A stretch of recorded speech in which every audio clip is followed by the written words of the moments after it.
Well, in 2012, we were operating our employment services through primarily, we had facility-based workshop.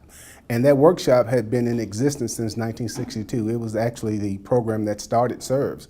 So we were pretty well vested into the workshop model. It was working for us. People seemed happy and we thought things were going well. Well, we received a call from DIDD asking us to be part of the Tennessee Employment First initiative. We weren't sure if we wanted to do that because we recognized it would mean that we would close our shop. And after some research and seeing what was going on around the country, there were some issues with Georgia, the Olmstead Act and everything that was going on there.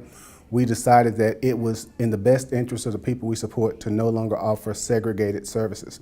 And we then developed a strategic plan so that we could move from the workshop model to provide exclusively community-based services. And we started to beef up our employment services to make absolutely sure we had the capacity to support those people as we moved them out of the workshop.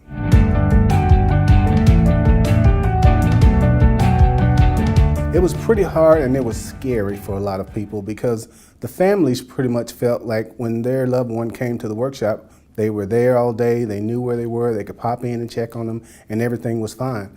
When we introduced the idea of community-based services, people started to really get rattled.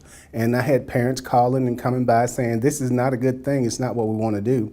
And we had to continue to work with them on an individual basis, kind of address their concerns, and make sure that they understood that we would make sure that there was a good plan in place and that the transition would not be something that we would just throw out there. It was something that we were thinking very intensely about, and we would make sure to offer a good model as we move forward. The people we support, they didn't really know what to expect because a lot of them just hadn't been exposed in the community, but the parents had the fear. So when we addressed the fears of the parents, then the people we supported, they were just willing to give it a shot, and then they learned to love it.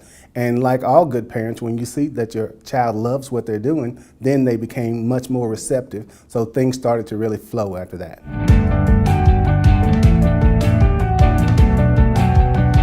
And we have people working all over town in a variety of jobs. We have a young man who works down on Mud Island, which is one of the upscale areas of town. He's been working in that store now for about 5 years. He's doing really well.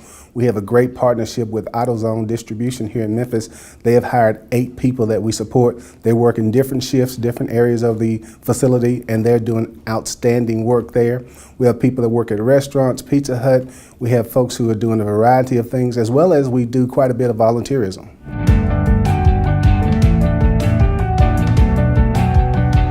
It's a wonderful feeling. In fact, that's probably when I made my full conversion, was when we placed our first 2 guys at AutoZone, and I visited them and I saw how proud they were and how much they talked about how proud their families were of them, and they were getting those checks and they had more income, and it just filled me with joy to see that they were being successful. And at that point I was fully vested and bought in, and I was ready to move forward.